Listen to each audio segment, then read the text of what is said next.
செம ஹெல்த்தியான ருசியான முருங்கைக்கீரை சூப் எப்படி செய்வது?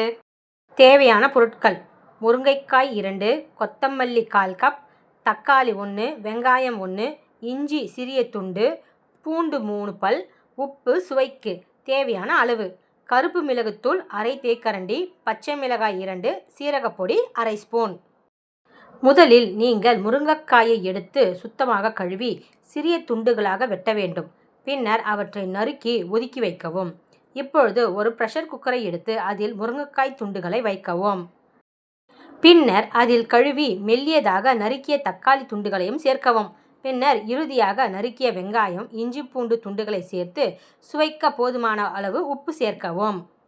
பின்னர் கழுவி நறுக்கிய கொத்தமல்லி இலைகளை சேர்த்து தண்ணீரும் சேர்த்து எல்லாவற்றையும் ஒன்றாக கலந்து மூடி வைத்து அடுப்பில் சமைக்கவும். 2 அல்லது 3 விசில் வந்ததும் அடுப்பை அணைத்து பிரஷர் முழுவதுமாக விடுவிக்கவும். அழுத்தம் குறைந்தவுடன் மூடியை அகற்றி கலவையை சிறிது நேரம் குளிர்விக்க விடவும். சிறிது ஆறிய பிறகு அவற்றை மிக்ஸி ஜாரில் போட்டு நைஸாக அரைக்கவும். இப்பொழுது ஒரு சல்லடை அல்லது மெல்லிய துணியை எடுத்து இந்த கலவையை வடிகட்டி ஒரு கிண்ணத்தில் ஊற்றவும்.